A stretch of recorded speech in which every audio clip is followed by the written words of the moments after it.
بعتيلي الثبتينة والحمد لله. آه الحمد لله رب العالمين. أنا فاهم إنك بتبعت عشان تثبتيني وتقوي عزيمتي، بس أنا بأكد لك إنه إحنا على أرض الواقع إحنا اللي بدنا نقوي الناس اللي برا، لأنه إحنا الحمد لله وصلنا. إحنا وصلنا والحمد لله عقيدتنا ثبتت، والله ورجانا أشياء بعينينا الليلة، والحمد لله كان قصف يعني أكاد عمري ما سمعت في حياتي صوت أشد وأشنع من هيك. لكن سبحان الله دعي الدعاء، اللهم ألقي أمنة من نعاس على أولادي. والله العظيم والله العظيم ولا واحد من أولادي صحي. الدنيا حوالينا بتتساقط، كانت قطع شظايا، أصوات مخيفة، لكن الحمد لله ولا واحد من أولادي صحي. رحمة بأطفالنا، الله أكبر من الجميع.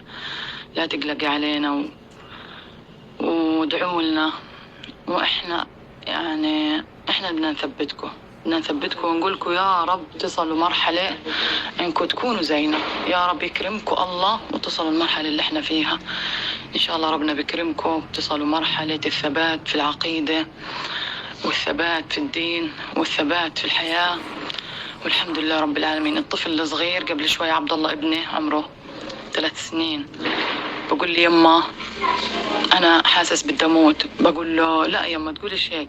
لا بقول لي حاسس بدي اموت، بس مش بدي اموت، بدي اروح ارتفع. خلاني ابكي بكاء شديد. سبحان الله عمري ما سمعت كلمة من طفل وكأنه الملائكة يعني بتنطقه. زي اللي فرعون رمى ابنها في البحر في الزيت وقالها اصبري يا اماه.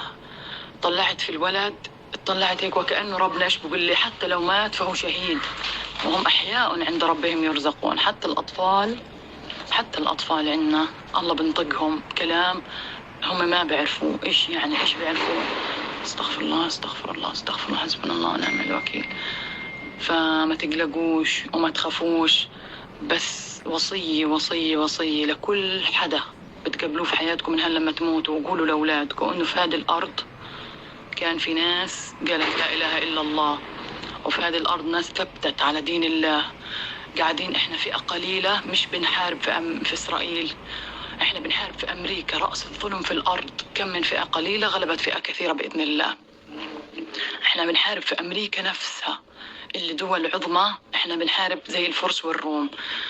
فلا تقلقوا علينا، ادعوا لنا. إذا متنا شهداء ادعوا لنا، إذا عشنا والله أكرمنا كمان ادعوا لنا بالثبات. الثبات صعب، أرض المعركة صعب كتير كتير كتير فوق الخيال، وخاصة إلنا كنساء وأطفال. ادعوا لنا الله يفرجها علينا.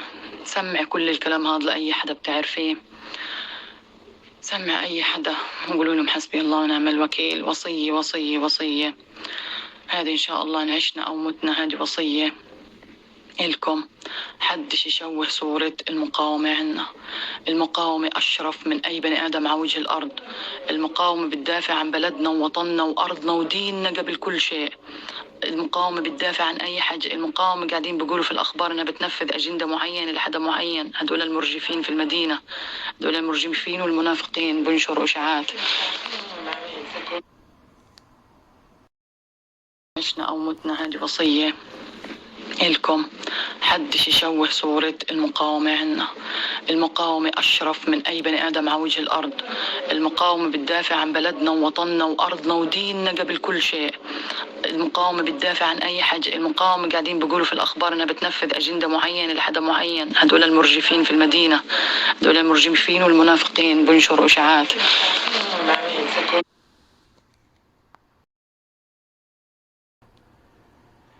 معلش قطع علي الصوت، بس لازم أكمل هذا الموضوع. قطع علي الصوت، صارت قصف شديد شوي. الحمد لله رب العالمين على كل حال. معلش بطول عليكم، بس يمكن تكون بعد هيك الله أعلم. يعني كتير الموضوع صار صعب، كل يوم بكون أصعب من اللي قبله. الله أعلم متى أقدر أحكي كمان مرة، أو يمكن تكون آخر مرة، الله أعلم. ولكن لازم تفهموا النقطة هاي، تفهموها فهم شديد، لأنه التاريخ بيتغير، والتاريخ بكتبوا ناس خونة، لأنه الخونة من الفلسطينية حيجي يوم من الأيام يكتبوا إشي تاني إذا الله ما مكن إلنا، والله أعلم. إن شاء الله الله بمكن. كل المجاهدين يا رب.